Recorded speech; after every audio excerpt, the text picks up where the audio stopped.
Hey guys, this is Coach Keita Bussey with 180 Firearms Training. Joined today with Grant Chancellor Madison, Bill Duda of Go Fast Don't Suck, and Mike Seifert.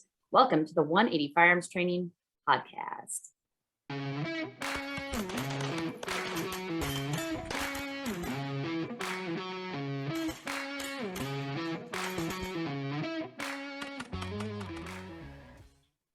All right, Bill, why don't you go ahead and introduce yourself and your little Lego man? That's my Lego man. My buddy doing 3D printing got that. Hey guys, I'm Bill Duda. I am the dad man of Go Fast Don't Suck, the originator and owner of what has, oddly enough, become a whole company. Hey man, this look pretty good, man. Where your clothes at? Now that's really interesting. So I used to be sponsored by Alpha Gorilla Sports. I actually designed this jersey and they produced it for me.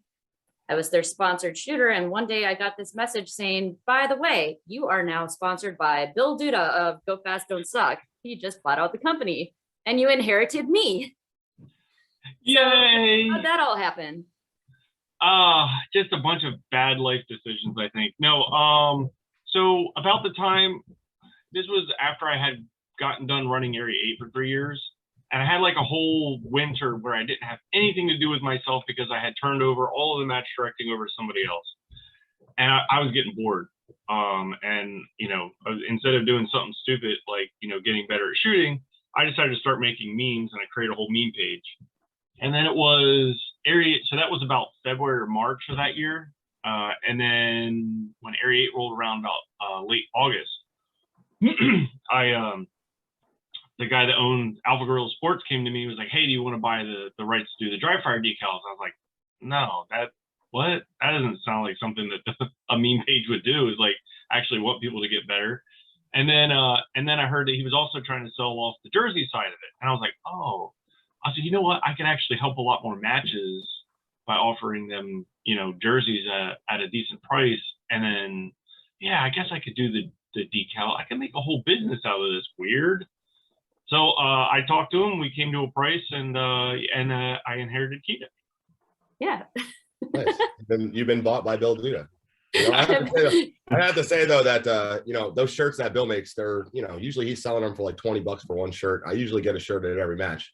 He usually brings his press and can do any kind of decals that you want on the shirts. Those are usually like my little mementos. For $20, I feel good supporting Bill a little bit, and I get a shirt telling me about the match. So I've slowly replaced all of my shirts with some Go Fast Don't Suck shirts. This one I just got at Area 6, but they are pretty comfortable. So I got to give Bill that. Those are our t-shirts, and we ventured into doing t-shirts that we felt like were fun. So yeah, the t-shirts are a little bit different than the jersey side. It's definitely more than $20. But the t-shirts are a lot of fun. We've got some new designs coming out this year. Yeah, and Bill makes my I flip and catch shirt on the shoulder, right where the RO is standing. It says I flip and catch. Very nice. Those are available. I would need to modify that one. I need to add 50% of the time after that. I flip and catch 50% of the time. I usually flip. The catch part isn't always so smooth, you know? Bill, what did you do before you bought this business? Twiddled my thumbs on the couch. I didn't really, so I still do my day job. I'm a service engineer with a company that produces nuclear imaging cameras for medical purposes. Kind of like X-rays. I usually say X-rays or MRI type machines. They're either more or less complicated depending on what your understanding of either of those machines are. So. All right, I did not know that. I fix broke stuff. So Grant, you had some questions about the memes? Yes, the meme page, the international meme page. Do you Grant wants to know why he's never been a meme. Why have you not made Grant a meme yet? He's jealous. No, you can't. I've been a meme. No. He has been a meme. No, he's been inspiration for memes. He's been inspiration for memes. It's not a problem. Okay, well, that's great. I expect a meme to come out the minute we finish this podcast or it goes live. But that's how you know you've made it. Like, when you get meme, but do you get like a lot of flack from that, and does it like make you do more, or kind of do you tone it down, kind of thing? How do you react to that? Tone it down. I love this guy.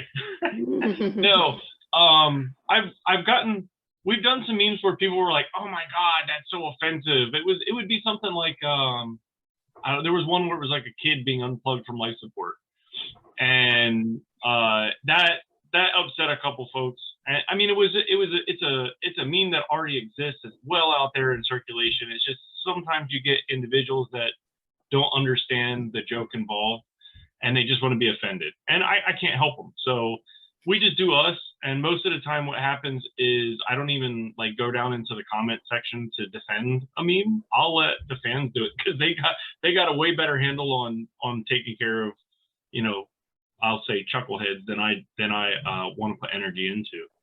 We have go ahead. I feel like most of your memes are just you saying what everyone else is already thinking. For the most part, yeah. But nobody will say it out loud. Well, or they will. They'll just say it only to their little group of friends, and they don't realize that everybody on the range is experiencing something similar. So, right. We have had, like, there's one that comes to mind that was we did a meme of a guy. I think it was actually a British guy, and it was just like we did an image search on Google, and it popped up. We made a meme out of him, and his son actually sent me a message. Was like, "Hey, so this is kind of awkward, but that meme you made is funny and all, but that's actually my dad. Could you take that down?" And I was like, "Yeah, all right." And we took him down, and it was like a inside joke amongst our crew. Every once in a while, they're like, "You know what? We really miss Mike," or I forget what the guy's name, but it was like, "We really miss Timmy." And it was about this stupid meme that one of the few that I've ever actually deleted off of the page. So. Yeah, and you're usually pretty polite about making memes of people. You usually ask permission. I know you've always asked me, and I'm like, yeah, go for it. Yeah, that's a lesson I learned. Well, that's a lesson I observed from another page. There was a page called Super Grand Champ. You guys remember that? Yeah. And that was before us. And when he got started, he would just meme whoever he felt like, whenever he felt like, about whatever he felt like. He memed me a couple of times. And it actually pissed some people off. Like, I wouldn't care, but there was people that were getting offended, upset by it. And there was like a whole anti-page against his page just for people that didn't like being memed about.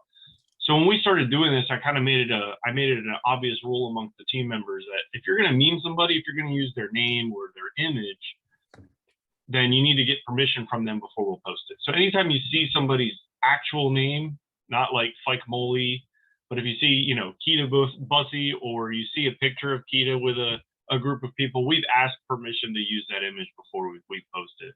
Because you know what? It's all fun and games, but if you're actually going to, like, I had a guy who was falling down at a couple matches, and I wanted to make a meme about him falling down in matches. He's like, I don't really want to be known for that. I was like, well, you are, obviously, but but okay, we won't do that. I like how you have a whole meme team creating memes. That's just awesome. Well, it would be awesome if it was currently happening the way it was. There was a point where we had like 2 months worth of memes scheduled out in advance, and doing it that way is so nice, because you get to a point where like you're sitting down for a day and you're like, oh, you know what, I had this happen, and you make a meme and you just schedule it at the end. And you forget that it happened. So when the meme comes up, you're like, oh, yeah, that's right. That totally sucked. Do you have a lot of people send you stuff like, hey, can you make this a meme? Yeah. And then I tell them no. All of our content, all of our content is created by the guys on the team. That way we don't run into a situation where we're actually sharing a different page's meme without giving them credit. We're not doing that either. So okay. If you send us one, we're gonna be thankful that you send us your idea, and I'll give you the thumbs up or heart emoji and tell you that it was funny, but I'm not gonna share it because I don't know where it originated. Now, something most people don't know is your daughter is quite the little artist. Well, you might be, yes. So my daughter does do art. I have never seen any of it. She won't show it to me. One of the team members, Billy Sargent, his daughter is an artist. She's very talented and she loves showing it to people. So okay, I thought it was your daughter who made the bunny for the gun bunny. The gun bunny. Yeah, no, it's great. Yeah, so we've got the gun bunny series. We've got the 2 gun bunnies, the guy bunny and the girl bunny. And they're a trip, and I love. I've actually got an order of transfers coming to make up some new shirts for that. But yeah, So she's done some artwork there. We've also asked her to do some other things. And when Billy Sargent is working on the jersey artwork, if somebody asks for something more artistic than what he's either willing or has the time for, because he has a day job as well, he'll ask his daughter if she wants to tackle it. And there's been some interesting stuff that people have an idea to do, no artistic skill, and they'll send it over there and something will get kicked out and it's become a t-shirt. That's awesome. I've been thinking of ideas for my next book cover, and I thought about maybe sending her an idea. I want to be a Lego person, basically the same book cover as I have on my Smart Move book, with the gun over the shoulder, but as a Lego person, be a Lego person. I guarantee we can make that look right. That would be awesome, because I have the 3D stage builder kit, so I use my little Lego person. That's basically all the illustrations in my next book is Lego. So if I could be Lego Kita on the cover, like with this jersey and the gun over the shoulder and like my lips sticking out. Yeah, Grant, remember you were thinking that you need a meme in order to say that you made it? I guess it's when you get your own Lego piece. I'd say that's probably you're doing it wrong. Stand by.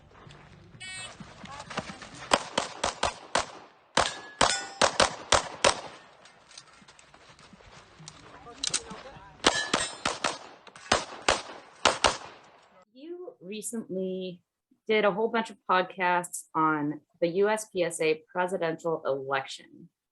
Can you first of all explain, basically like you're talking to a kindergartner, what happened? Why are we having this election?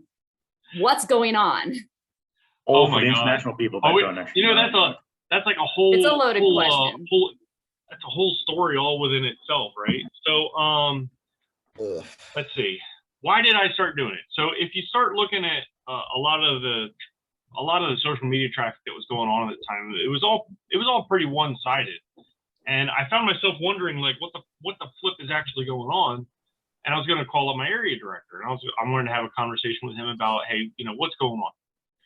And when I sat down to do that, I was like, you know what? Other people probably have similar questions. I was like, why don't I see if he just wants to do this live? Now, everybody keeps calling it a podcast, but it was never a podcast. It was a live that we then sent to YouTube so you could watch it afterwards. And the idea behind the live is, somebody else might have a question that I want to know the answer to as well. So let them ask questions. If I want to know the answer to it, I'll ask the guy the question myself. And it was hit or miss. I mean, people would be pretty bored with it if they weren't terribly interested. If all they wanted to do was get a quick laugh, that wasn't going to be the outlet for them. But we had a pretty good number of people that came back and were like, you know what? Thank you for talking to the area directors, because I had that question. Or thank you for having a discussion with the people wanting to run. He's like, I already know there's no way I would vote for that guy, or like this guy is like totally the guy I would go for right now based on what you've already done. So we're actually getting into the area where the ballots are getting ready to be sent out. So now that we're closer to that, I'm going to start bringing the candidates back on to have a discussion with them about more detailed. Like before, when I was asking, it was general questions like, hey, what are your plans? And they'd say, oh yeah, I'm totally going to do, this thing. And I was like, oh, okay. And I didn't ask any follow-up questions because, well, these guys aren't talking to the public. And now that I've talked to them, now they've been on all these podcasts, and I think that's awesome. But now I want to go back and say, hey, so you said you were going to do that thing. Is it still your plan? How exactly do you plan on do that, especially since it's not within your power to do so?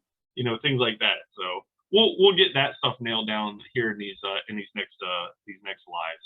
But I'm still going to do them live because I want people to get the chance to ask the question that they want to know the answer to, that I simply am just obtuse to know what the hell I don't even know what's going on. So I got a question for you. Your personal opinion, would you rather have like a business guy that's running it, or would you rather have a shooter that's running it?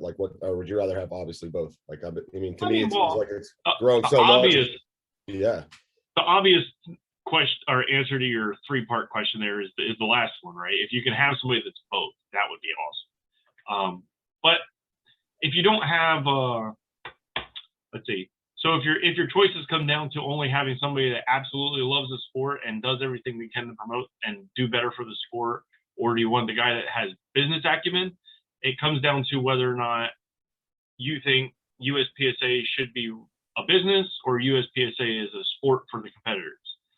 I'm kind of leaning more towards everything that Go Fast Don't Suck does is kind of leaning towards making the matches better and making better stuff happen for the shooters. So I think, as far as I'm concerned, I'd probably lean closer towards somebody that loves the sport and shows it.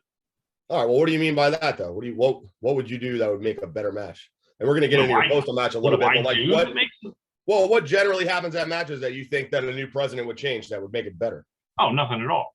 No, I don't think anything a president's going to do is going to be able to affect anything outside of nationals in the short term, especially for the short term of this current election. Yeah. There's not going to be. But if they can do it, if my choices were somebody that has participated a lot and has been around and done a lot of different things, but doesn't have like any business, considering it's such a short term for this current election, I'd probably vote for the guy. I don't know, because I've done so much volunteering for the sport as it is. I would probably have more in common with that person than somebody that went to Harvard or something, something that wasn't like a technical college. If you have an art degree, I probably don't have much in common with you. That's valid. Yeah, I don't know how I feel about it. I mean, I think that it's funny how when this happened, all these people came out of the woodwork and are suddenly so concerned with how USPSA is running. Like, oh my God, what is the board doing and what does the president do? Like, you guys didn't care before. I literally could care less. I mean, for all I care, the board could literally embezzle money and I could care less as long as we're shooting matches and we get enough food at nationals. That's the only thing I care about. But past that, I think that there's a lot of people that come in that just like to be like the range lawyers, and it's like, would you guys just shut up and like leave the board alone? I mean, I know 3/4 of the people on the board, they're all like old retired guys that are former military, and it's like these guys don't need to listen to you guys whine about us shooting. Like, I just want to go shoot matches. Like, is that going to continue on? I'm good for whoever's going to carry that going, but like I don't need any big changes. I don't know. I feel like we should just keep doing what we're doing and having fun. Yeah, and poor Sherwin was thrown into this awkward situation where he was way outside his comfort zone, at least initially. Well, I think everybody was thrown into an awkward situation. I think it was awkward that they got rid of Foley without really having a plan. They just like, hey, we need to get rid of him right now. I mean, it's like, well, what about a special election? It was kind of like an afterthought. So I don't know. It all seems a little bit rushed. All I know is, and I'll gladly say it live, is you can have whatever opinion you want on Foley, but I wouldn't be here without Foley. He's the one that brought PCC in, and I know Bill loves PCC so much. Love it so much. Like Foley was what he was, and I respect him. He was a good shooter. It's just, I don't know. Like, I appreciate what he did for the sport because, like I said, I wouldn't be here without it. So, well, okay. Can I add my 2.5 cents from you shoot IPSC? You don't get 2.5 cents. I think I think someone should. Okay, granted, yes, I only shoot IPSC, and I'm going to shoot the USPSA Dragons Cup actually. So I'll see you there, Bill. Apparently. God, so jealous. Oh, we won't see. We won't see Mike there. Oh, sorry. All you. I guess you have something in common with Mike. I'm actually working on the artwork for their banners right now. So. Okay, we can get a sneak peek. But I think you shouldn't deviate too far from IPSC because you guys are going to shoot IPSC matches. You are going to shoot the world shoot. So I mean, well, Grant, it does say right on production. It says the whole point of USPSA is to train, the team, like the USA team for international matches, which is IPSC. So like, yeah, I mean, we always say USPSA, IPSC, but I mean, USPSA falls under IPSC. So we're all under one umbrella here. We're just kind of an offshoot. Oh, well, the current rule set of no hip bones and all of that kind of, I mean, guys, they make it less complicated and more fun. Yeah, I know. It's great. That's what I love about USPSA. Mike. Okay, fine. It might be technically okay. Your check-ins, like you take less time in your check-in. Well done, but then you've got to move all your stuff when you go shoot an international match. All guys don't shoot an international match because they have to move everything. I've never gotten yelled at a USPSA match for not having my shirt tucked in. That's all I have to say. Or not having a belt. Look, let's just be happy Mike put pants on today. Well, we don't know. We only saw a shirt. You can't smell it, but I smell very nice too. It's a rare day, rare time. Well, it's the day before Easter, so it probably has something to do with that, not because you're generally a clean person. That's right. Got to see family tomorrow. Got to make it look good. You know? But so, I'm not a disappointment. I swear to God, the shooting is cool. Dude, I swear to God, my family has no idea what I do. Like, you know, they don't understand. They just think I travel around and shoot, and they're like, "What are you doing? Like, it's a stupid hobby." I'm like, "It's kind of more involved than that, a little bit at this point." So yeah, I'm like, my ex-girlfriend came to one of my 240 matches, and I haven't had one family member come to another one. So they literally just think that they have no idea. Yeah. I found out that some of sure they my love some you. of my father's friends thought I was prior like Secret Service or something, running around shooting people in the dark. So Yeah, well, like, going no, back like, no, to I the didn't actually. disappointment thing. I mean, that's just a given. They have no idea what I do. I am just a disappointment. So I didn't actually learn how to shoot this well until I was out of the military and had a chance to spend some money on it. It's funny they say that, because that's what Hempel was saying too. I was just talking to Hempel, and he said the same thing. He's like, I was the best shooter in my, whatever you guys call it. I'm not 100% sure. Yeah. I'm never in the military, like squad or whatever the hell it was. He's like, I was the best shooter in my group, and like, you know, I came here and I got beat by an IT guy. And he's like, what the heck is going on? So Yeah.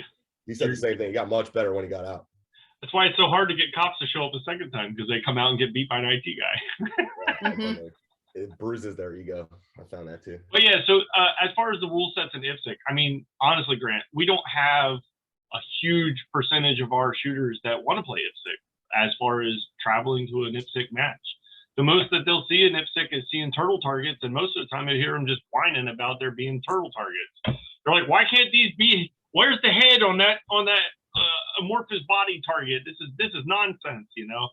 So it's a different outlook. We got people that we've got some clubs that won't run the head targets of the USPSA targets because of there being a body.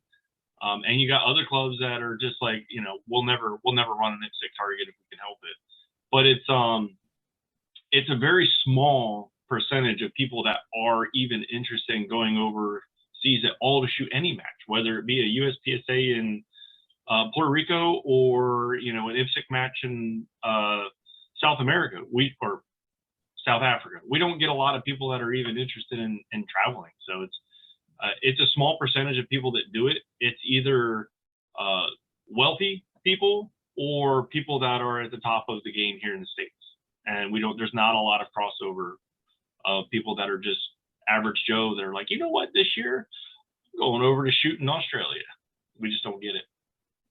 Yeah, I mean, I could say, you know, the Caribbean matches, though, I mean, you could always justify it to your wife like it's a vacation, because you can go there for a week, shoot for 3 days or whatever it is, and then, you know, hang out on the beach. So I thought that was kind of cool about Puerto Rico and Aruba. You know, it's like you could bring your family along and still get to enjoy the match. But yeah, I don't know. I actually met the match director for Puerto Rico and the range owner over at Area 6. And I was like, and they convinced me that I need to come down and shoot Puerto Rico. You would love it. December or next year? I can't No, tell what I'm supposed to go. It's going to be in February, and the signups are going to be probably around November or December. But I can tell you it's well worth it. Have you ever shot an IPSC match before, like a true IPSC match? Oh no, I'm totally going to ruin it. It's going to be. Oh terrible. no, it's great. It's great. So yeah, there's a lot of 12-round stages, but the You've 12 never seen rounders me are good. color. I never stay within the line. This is total. I'm not going to know what to do. It's not that bad. Well, As long as you the stay on the RO is going to line, know what it's to do. not He's going to rub his hands together when he gets to count every round you fired after you took that. And I'll just be sitting there making a meme about it. These rules. It'll be like a month's worth of IPSC freaking memes. I got you back. Right. I think you'll have a good time, though. I think you'll enjoy that down there. It's a great range, too. So one of the nicest ranges I've ever been to. So can you tell us about your postal matches? The postal matches. That was another, like, I was bored at the time thing.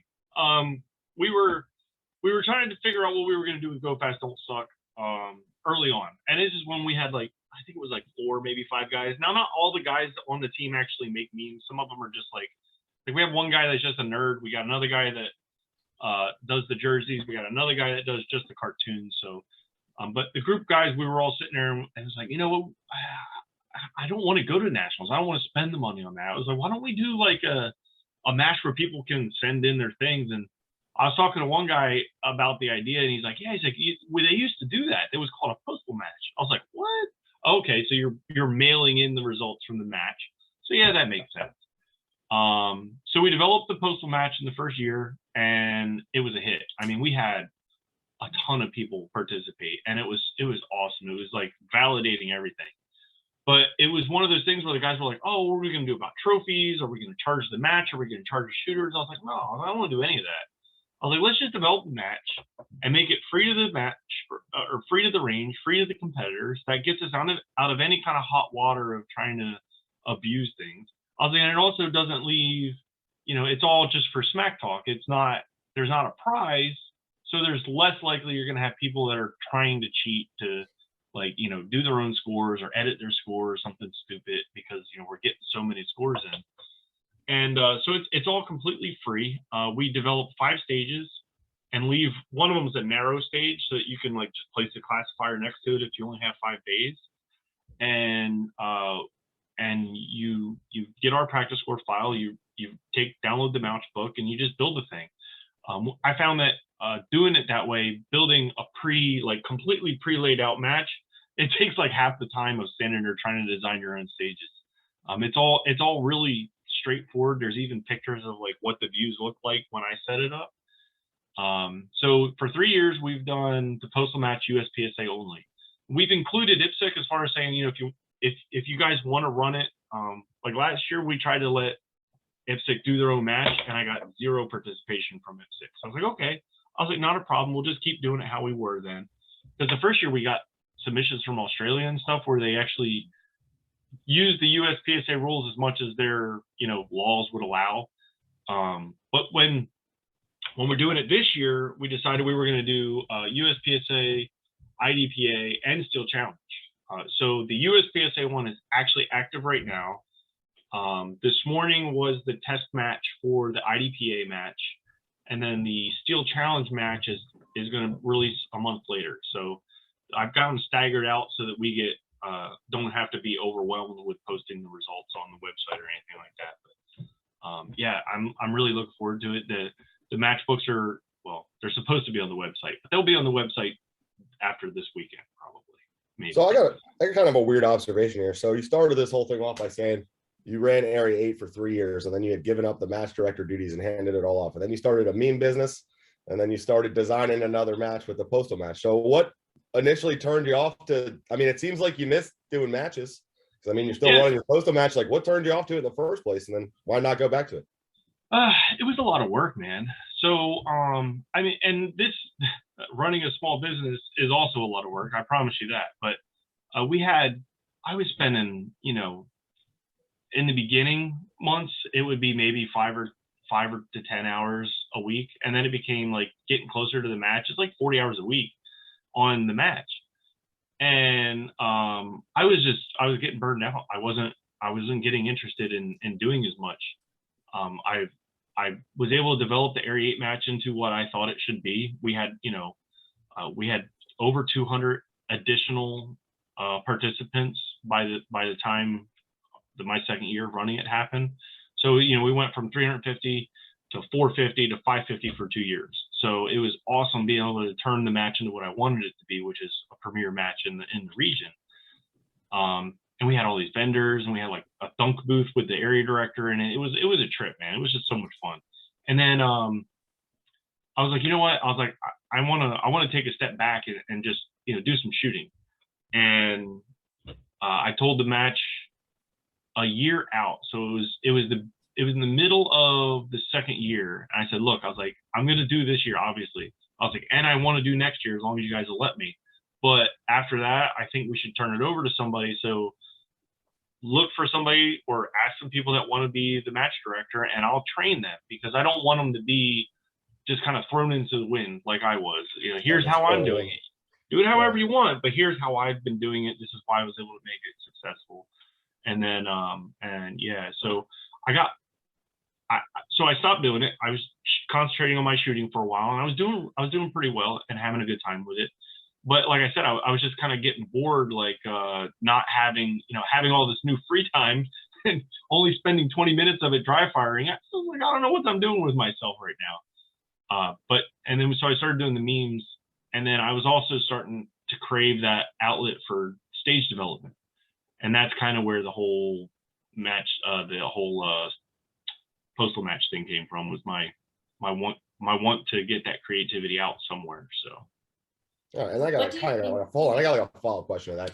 So like you started, yeah, it's a lot. I know. So you started this meme page. So like when you mixed your business with your hobby or your shooting, did you find that you liked shooting less, or did it like, I mean, it seems like you took a little time off to keep shooting, and it seems like you're still focusing on your shooting. But I know a lot of people when they go into the industry, they're like, it's now turned into a job, so the fun aspect of it is gone, and it's more just. I think I've still been able to beat you. I don't think it's been that. I mean, every once in a while, blind squirrel finds a nut, But do you hit all the targets, Bill? Because then it's pretty easy to beat. Yeah, yeah. Hitting the targets is easy. It's making sure you actually hit within the scoring zones, right, Mike? Yeah, yeah, that was a rough one. Yeah, I'm coming off I of got a my racket worst for match Area 6. performance I've ever had in my life.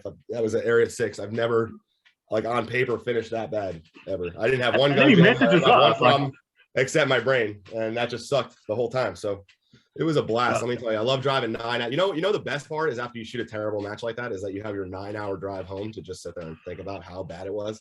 Yeah, we've done those memes. And then he messages us, and they're like, "Hey, Grant, I think I'm going to shoot like you tomorrow." I was like, "How is that? I'm going to try and hit all alphas." Like, you should be shooting like that anyways. Bill, and then I started What a doing bold that. plan. I had 24 Alpha, 2 Charlie, but I still had a mic. So I'm like, well, I might as well just do that fast. Who really cares? I don't know. It was a disaster all around. So there's nothing worse than traveling to matches a long distance and then just sucking, because then you got to go all the way home. So yeah, that was pretty terrible last weekend or whatever it was. Yeah. Well, we're all our own worst critics sometimes too. So when I thought I had shot like one of the worst matches I've done in a little while, and I had 5 misses, and then I ended up 6th place. I was like, wow. I was like, either like, what's going on? And I realized that all the heat's actually in carry optics. I was like, oh, okay. There it is. That's where it's at. Yeah. When are you making the transition? When are you going to put a dot on it? Now you're shooting limited, but I shot carry optics for 3 years. For 3 years. Well, still So I have if you look at I shot revolver for 3 years, and I made master high enough to end up in the top 20 of master, right? So I'm lodged into the top 20 on master in revolver. I'm also lodged into the top 20 on master in carry optics. So as soon as I get lodged into that top 20 in master for limited, I'll switch to limited 10 until I do the same. And I'm top 20 in all masters across the board. That's the current goal for my my shooting, because if I do anything else, I'll probably just be sad all the time. So what are you doing in your training? What are you focusing on right now? Right now, Yeah. getting ready for the next match. As far as like getting the booth going, I have done so little actually. You guys saw me playing with my grip trainer here because I found I was not gripping the gun well, and the sights were not tracking like they used to. So I know I'm having a problem. That's the other hand. So I'm having a problem with gripping strongly with my my offhand. So I'm trying to build that back up. I mean, I don't have a problem squeezing everything down with the pinky, but still. Yeah, that's right. So- You pistol guys do shoot one-handed, huh? That sucks. We don't have to deal with that. No. You shoot two-handed, but you got one hand doing the smart work and the other hand doing the strong dumb work. So I know you don't experience that a lot. No, it's You're just all doing done. just- It's all done. I'm make shooting sure it brown. I'm shooting it brown. That's right. Just make sure when you're using that grip trainer, you're also expanding using the opposite muscles. Because if you just go like this all the time, you're going to end up with some Have pain, the injuries. finger rubber thing Yeah, the in the expander. car. Yeah. And get your rubbers in the car for sure. Well, you don't want to end up with like a tinnitus type thing or Yeah. like a tennis elbow thing that you can start to develop. You see guys walking around the range and they'll have that band across here, Mhm. like a tennis elbow problem, and sometimes it's from just working too hard on grip strength and not enough on the opposing muscles. So I thought that was for Yeah. I thought that was like when a basketball player wears a headband. I thought that was just to look cool. No. Kobe. So a lot of guys also lift weights, and then they're using that grip all the time for shooting, for lifting weights. If they have a handle on their reloading press, all this gripping hard without using those opposing muscles, and yeah, that causes serious long-term damage. So what should you do? So after Bill's doing like one of his little hand workouts, should he like stretch his fingers like that kind of Well, deal? All right. Or Yeah, like, take rubber bands, and then just do that. That's what helps me. Another option is taking a 5-gallon bucket, filling it with rice. You dive your hand in there in a fist and then open it against the pressure of the rice. Is that like some Mr. expensive, Miyagi crap? Like, Right, you can buy some rubber bands. wax on, wax off, hit a tree. Yeah, yeah. Oh, you punch Whatever the works. rice. It's awesome. So I do want to ask, just going back to your times as match director, you obviously saw quite a high turnover in the 3 years you did that. What makes a successful match in your eyes, and what brings the shooters back?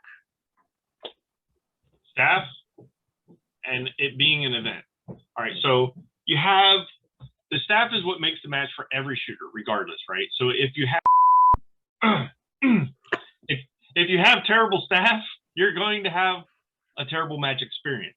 Okay, and that's you can have like half the squad that has a good experience, half the squad has a bad experience.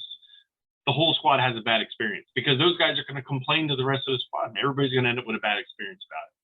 So having good staff that actually, takes care of the shooter, helps them navigate the stages safely and gives them fair scoring, those are the people that you want. If you can weed out the knuckleheads in the time that you have available to you, if you've got some experienced people with you that can tell you, hey, I know this guy's going to volunteer, don't take him. He's going to make the match terrible. You got to listen to those guys. Even if you're hurting for staff, you really should listen to those guys. And that makes the match for everybody from the bottom up. The guys that are, they're coming out, they know they're not competitive, but they want to come out and have the experience of being out there with these guys. And then the top shooters all the way up. All right. And then the next level is making the match an event, right?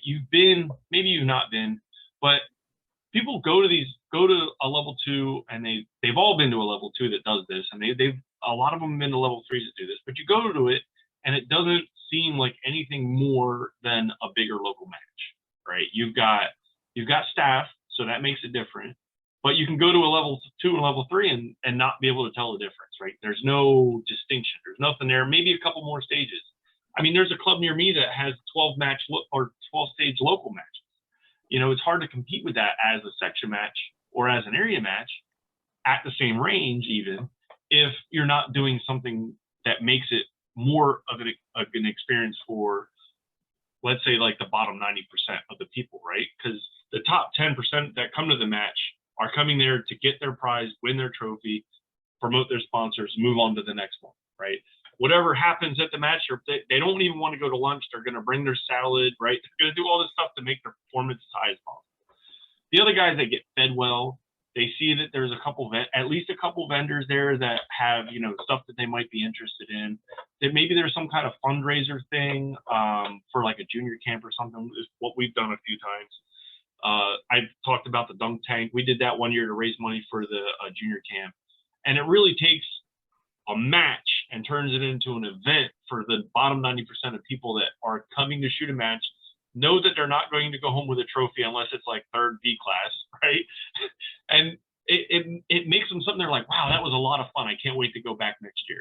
Instead of, well, I spent my $200 and I walked around and somebody else scored my targets. That was different, I guess, So if you can make it an event and you've got really good staff, that's what makes a match to me. And I've been to a few of them, so I kind of have what I think is a valid opinion there. So it has nothing to do with the stages. It's not about making the stages harder. It's about making the whole thing a better experience all around, like from the time you get there. Because you'll have a local match that absolutely blows it out of the water with their stage plan, their stage design. I mean, they'll have really hard targets. You'll be at distance. You'll have covered still. You have all kinds of weird stuff. And you're like, wow, that was a challenging match. I can't wait to go do that level 1 again for that training, right? But when you're going to level 2 or level 3, you're not going there to do training. You're going there to compete. You're going there to do the best you can. And if it's not an event and it's just another match, people may not be enticed to come back, especially if there's an event happening at the same time in another state. They may go to that one instead. What do you think people are looking for as far as stage design to make shooting a match enjoyable as far as the challenges? Options. Is that too concise? So people look at a stage and they want to solve a puzzle. If you're shooting Uspsa, you want to solve the stage puzzle for yourself, right? How can I shoot this stage to the best of my ability. Well, I see JJ is going to run over there and do this thing, but I'm not comfortable reloading in that direction. My better stage plan is going to be for me going in this direction. And they're like, and that's amazing because that's what people want. They want to be able to solve the plan for themselves. If you force them, IDPA is successful because of the way they do the things, fills the need for their shooters. So their thing is less options, more do it like this so that we can all just compete against the same plan almost. I mean, there's little nuanced stuff you can drop around here, drop around there, but it's not as open to developing your own plan as USPSA is. So if you have a stage that has a lot of different options built into it, you'll see people do the same stage like 12 different ways if you're the RO standing on that stage, and it blows your mind where you're like, there's no, oh wow, he did that really well. I guess he definitely designed that plan to his advantage. And yeah, if you've got options, people are going to enjoy it. What do you think about gimmicks? Bill loves them. They have their place. I mean, if the gimmick that you're doing actually involves a shooting challenge, do it. USPSA has a thing in their rule where you're actually allowed the 4 shooters to traverse a barricade up to 6 feet tall. That's the origins of USPSA, sure, but that's not what people are looking for these days. They're looking for what makes that part of the stage into a shooting challenge. If I have to lean out around the wall or run an extra 20 yards, right? So there's my shooting challenge. Do I have the ability to shoot offhand around a wall and get my hits at a good distance, or will it be better for me to run 20 yards up and shoot them, freestyle up close?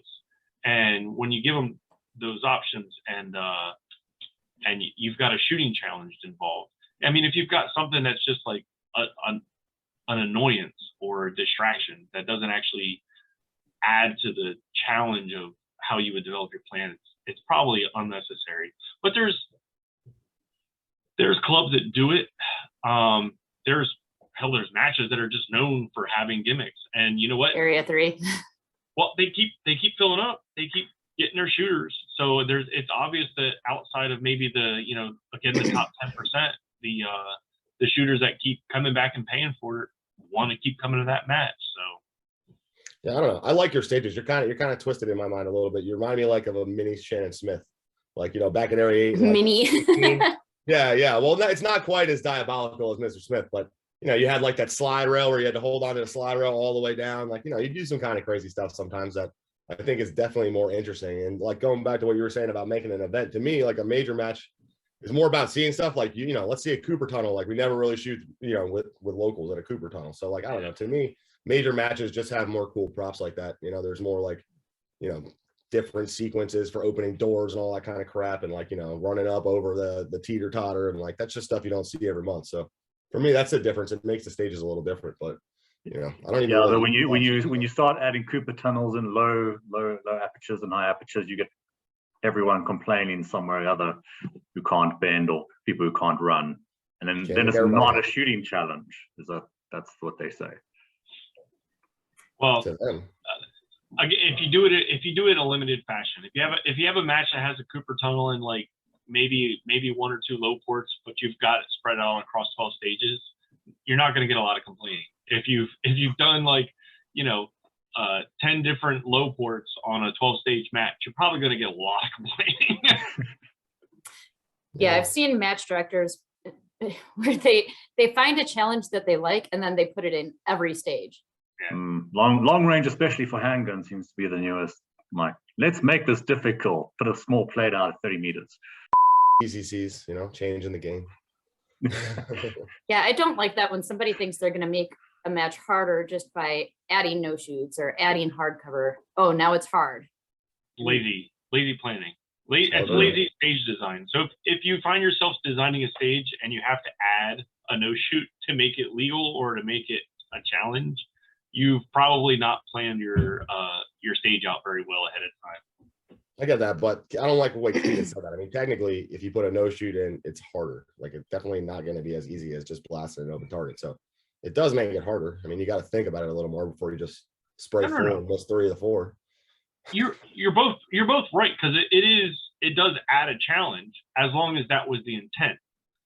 Like, I did hardcover over here. I didn't do hardcover over here because I want to mess with the guy's brain about shooting a no shoot in front of that target instead of it just being a miss. Now let's give him penalty. That'll be better. So, Yeah, like putting a no shoot behind a piece of steel. who, me? I haven't. Yeah, see, like, Oh yeah, I've done that a lot. like I know I had a lot of complaints last year, about Area 8, but I have to say, I think Keanu and Steven did a really good job at designing like all those stages. They had like, it was like a close open target to a far mini popper to a silhouette. It was difficult target arrays that you had to shoot. And it was just by, close and then far. I thought that they did a really good job with that. And I know. Yeah, and you get that where people complain about things they don't understand. So you just have to tune some of that out when you're not going to be able to please everybody. Just do what you think is necessary, and then actually, whether or not you take everybody's input, as long as you're listening to what people are telling you about, you don't have to take it all to heart, but you should probably still listen to it anyway. Yeah. So how do you plan how you're going to create a stage? What is your creative process for that? Alcohol. Yeah, lots of alcohol. No, it's usually something basic, like it could start with something like, you know what, I want to make them blast two targets next to one another, like really close. But if they do it flat-footed, they'll get really good points, but they'll do it way too slow if they don't just move out of position, right? And then from there, the rest of the stage kind of develops around it. Like, how can I encourage people to shoot 5 large poppers on the move?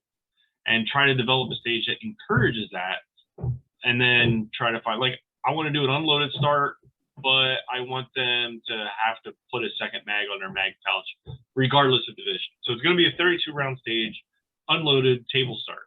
Let's see how this goes, and then develop it from there. And then sometimes it's a mix of those two things. I did one for Area 8 where it was an unloaded table start, and I was trying to encourage people to shoot steel on the move. So. Yeah, I always do the same thing where I pick a specific challenge that I want to incorporate, build it around that. Then when I build it on the ground, I always start with the fault lines. I don't know what your process is for that, but I find it easier to start that way. Unfortunately, I've seen some matches where they started with the fault lines and then squeezed the rest of the bay right up against the berm, when they could have stretched the stage out and made it much more interesting, much more dynamic. And so it depends on the stage. Like if my main focus was the fault lines and it's a hoser, then I'll probably go ahead and put the fault lines down really close to the berm. But if there was like an intent to have them shoot steel at a specific distance or something like that, I'll start with those props instead. I like what you said right there. I hate when they squeeze it into a bay. Like to me, if you're going to go to a range and there's 12 bays at this range, like you should be using the entire bay for whatever stage you're making. So like I thought Dave did a great job with that at Virginia last year, where like, all of them pretty much filled out the entire bay, even stage 4, which was massive. And he just put targets all around the outside. And I feel like that's part of the experience is like, if you're gonna have a massive bay and then you in the middle of it, you stick this small little stage, it's kind of like you're not really taking full advantage of what you could be, doing with that. I don't know. I feel like that's weak in my opinion. But it's the same thing as just like throwing an O-shoot somewhere. Yeah. Like, oh, let's just cover up the edge of this wall instead of actually moving the fault line a little bit where it needs to be. It's just lazy. But if you're short on time and you're like the only person on the range building, I'm not gonna fault you for it. Like I'll totally understand if you explained it to me, but otherwise I'm gonna be like that. Valid.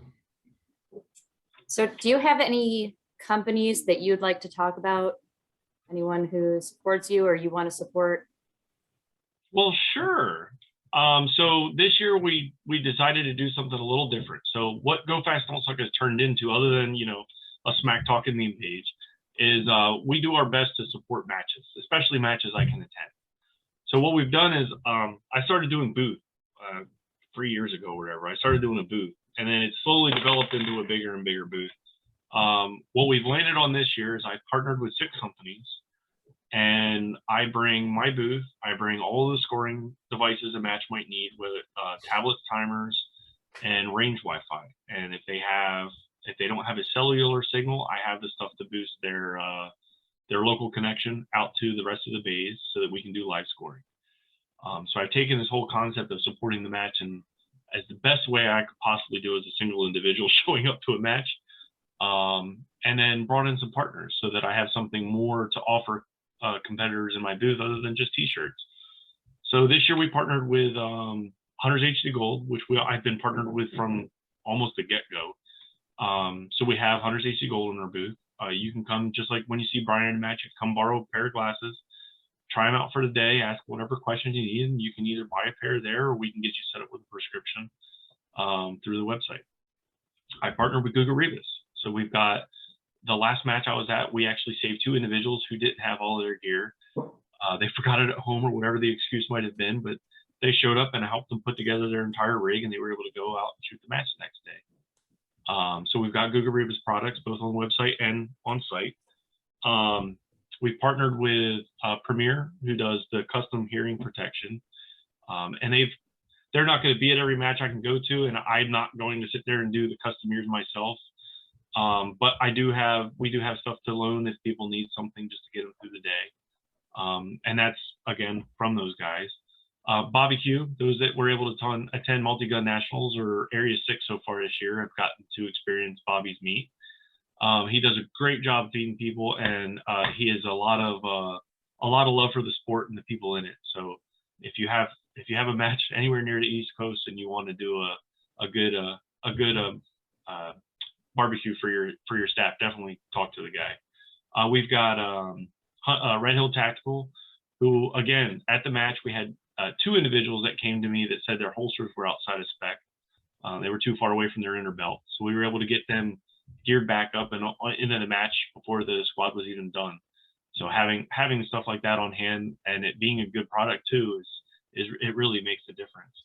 And then Atlas Gunworks. So if you wanted to shoot an Atlas, you can come by the booth. I'll loan you my gun. You go to a berm, shoot a handful of the outdoor dynamic rounds through the gun there into the berm, and come back and tell me how it shoots soft like your carry optics gun, because that's the only comment I get every time they come back. They're all carry optic shooter. They go shoot an iron sight gun. They're like, this shoots like my carry optic gun. I'm like, oh, but I did put a big steel weight on the bottom of it, so it weighs a lot like your carry optics gun these days. So yeah, those 6 individuals I partnered up, or the 6 companies I partnered up with this year, and we're driving forward and trying to get them. These are guys that actually do care about the sport. You do see them sponsoring events. It's not just Joe's Truck Shop, right? I mean, these are companies that you either could use or probably should be using their products in the first place. So. Yeah, there's nothing like when you rack an Atlas, it just feels like smooth as butter. There's just nothing like it. Until you've never seen a sight block and you snap your finger and yeah, that doesn't feel so good. So I should be getting an Atlas pretty soon. I won one at Dragon's Cup last year. Nice. Pretty excited about that. Congrats. Yeah, no, Well, I'd like to bring something up here, Mr. Bill. It's a little bit off topic. So I'd like to talk about your hate for PCC and why it is the way it is. Did you? Why do I hate PCC? Yeah, where did the PCC touch you? I just want to know. Where did it hurt you? Bunch of hateful, non-platform squeezing. God.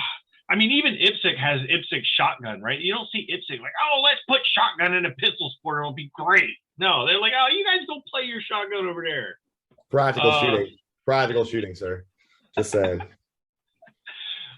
No, that all happened basically because I was match directing.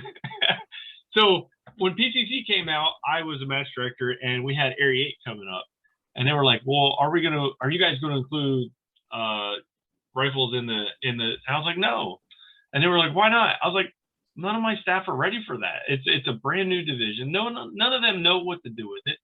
I was like, and then and I honestly, I don't even know how to develop stages for these guys yet. And then it's a challenge because you went from being able to do a 1-paragraph written stage briefing to now you got to add extra stuff for PCC guys. You got to consider, is this lean that I intended to get people to shoot offhand actually going to affect whether or not a PCC can safely engage that targeter? I can't do some things as a match director and stage developer. I have to space some things out a little differently. And then time, it was also like having to set like limits. Where can you go to unbag your PCC? Like you're allowed to take it out of your trunk, but nobody else can do this, you know, and this other stuff. So it was a big change. It wasn't something most of the pistol shooters were ready for. And honestly, it's just low hanging fruit. It's easy to pick on you guys, especially since you're so sensitive about it. I just don't understand it. I always go back to my gun's quiet. I don't have to reload, so my stage is going to be fast. That's so like, part of the problem. I'm the perfect squad mate.